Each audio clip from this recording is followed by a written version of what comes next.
All right, y'all, what's going on? It's Combo Breaker 99. I'm back with another post-fight analysis video. All right, y'all, Maryna Moroz versus Mariya Agapova. All right, y'all, so look, I knew this fight was going to go this way. I just didn't want to put any bad juju. That's why I kept saying, look, I hope Agapova pulls through in this fight. But at the same time, that key word experience in this fight for Moroz was just too much. That and the fact that they came from the same gym. I was like, the better fighter that knows their opponent inside out, that they train with this person, they've seen this person's weaknesses time and time again.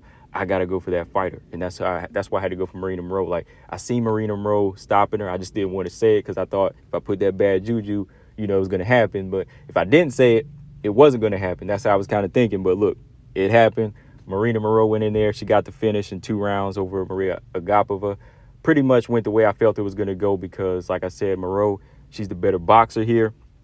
She's the better wrestler, and I knew she was just a stronger fighter. Agapova, of course, if she keeps the fight on the outside, she could win. She has power at the end of those shots. But Moroz, the way she measured her distance in this fight was very educated. That's where Mazo failed. Mazo just walking her down, walking into these shots. Whereas here, Moroz carefully was using little feints, kept Agapova off balance. In the minute she seen Agapova step into the cage, that's where she closed distance, right? She knew that. She knew that's what she needed to do. Like, she didn't stay in that range where she could catch big shots on the chin. She stayed completely outside and then rushed her way in. That's what I said Moroz has to do. She's got to bull rush her way in, make it a dirty, ugly fight, and that's what she did. She really took the fight out of Agapova. Looking back at the first round, like I said, Maryna Moroz, she was very smart. She took the lead. She walked Agapova into the cage, closed in with the clinch, using that pressure, just really pinning Agapova to the cage. Agapova, she was defending well early. She was trying to slide in for her own underhook and trying to get that separation with the forearm. And she was landing some hard elbows to the back. I mean, she looked like she was trying to put that elbow through the spine. I mean, she was like dropping elbows on the back, and she was landing little strikes on the head. So, she was trying to even it up here and trying to land good shots, but Moroz was not stopping. Moroz was not stopping until she got that takedown. When she finally got that takedown, she got the back of Agapova, and I thought this was going to be it here because Agapova was like on all fours and she looked lost. So Moroz, she went and snaked that arm up under the neck looking for the rear naked choke. Almost got it, but Agapova, she used that flexibility. She was able to escape, but she escaped right into an armbar. Like, as soon as you see that transition, it was a beautiful transition by Moroz where as Agapova turned into her guard, she already locked onto the right arm. Like, she already saw it. She said, okay, she's getting free from the rear naked choke. Let me get the arm. She was like, let me get that arm. And she almost got that, but Agapova broke out of that. So Agapova, she's able to get back to her feet.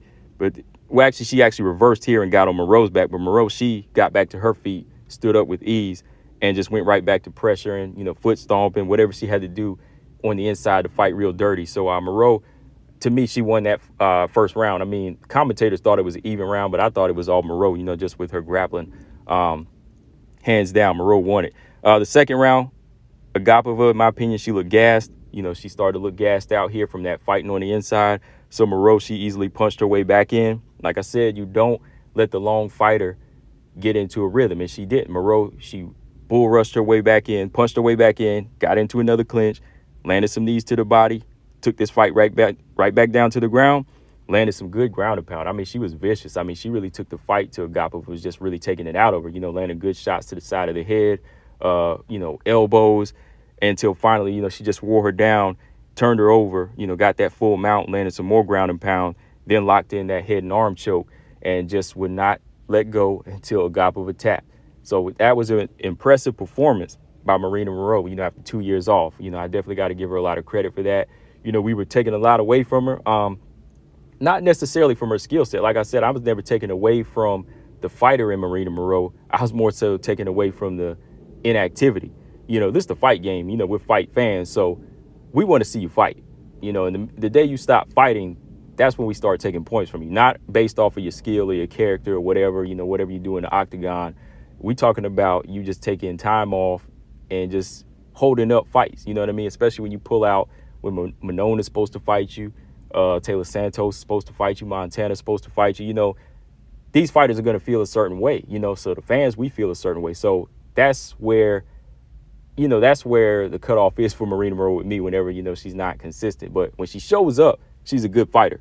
I'm definitely going to give her that credit. She's a good fighter. But yeah, she came in, put it down, made the big statement in this grudge match. It didn't go the way we felt like it was this big explosive fight. Not at all. It actually turned out to be just a one-sided fight here. Just Maryna Moroz showing her skills, like I said she had. But yeah, man, from here, if Maryna Moroz stays in the game, I think that some of these unranked fighters, they're in for something. Even like the lower ranks, like 11 through 15, they might be in trouble. I mean, shoot, if you pair up Erin Blanchfield and Maryna Moroz, that fight might be good. I mean, Maryna Moroz showed her skills, like her strength too, and her wrestling. And, her boxing is better than Erin Blanchfield already. I know that. So that fight might be interesting. Shoot, Melissa Gatto versus Maryna Moroz. You know what I mean? So there's a lot of good matches out here that I think she could give fighters tough fights. And this fight here had me questioning now, man, thinking about Manon versus Moroz. That fight might have been competitive as heck, man. Yeah, that fight might have been competitive. Like, maybe Maryna Moroz wasn't really just like ducking these fights. Maybe she really was just kind of chilling off on the injury. I mean, or, other issues going on. But yeah, she definitely has some skills. So I think she's definitely a handful for a lot of these flyweights. She has the height. And like I said, she has the ability to transition from stand up to ground pretty well. It's just that inconsistency, man. We need to see more from her, But as for Agapova, like I said, I wanted to see her win just for the consistency with her and the addition of the new addition to the flyweight division. We needed that. But from here, Agapova, she just has to work. Like, mentally, she just gets broken easily. When a fighter really, gets gritty on her, she just seemed like she gassed out. I think in like the first round, she spit her mouthpiece out too. So I thought she was about done already.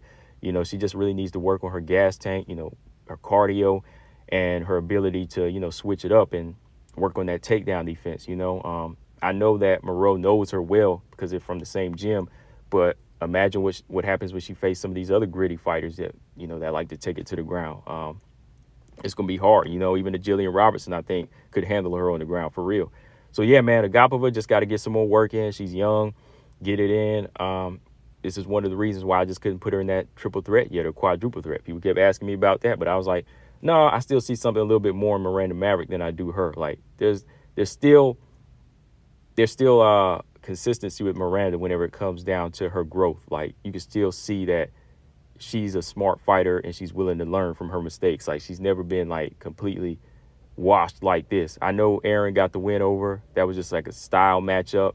But this fight here just kind of showed you something mentally. Like, you could see Agapova broken in this fight, if that makes sense. Even in her past fight with Shannon Dobson, that's why I just couldn't put her in there. But on that lower level, I think Miranda, she still shows more promise than Agapova, in my opinion.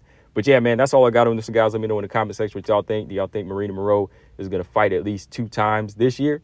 Let me know in the comment section what's next for Agapova. What do y'all think's next for Agapova? Combo Breaker 99. I'm out. Subscribe. Peace.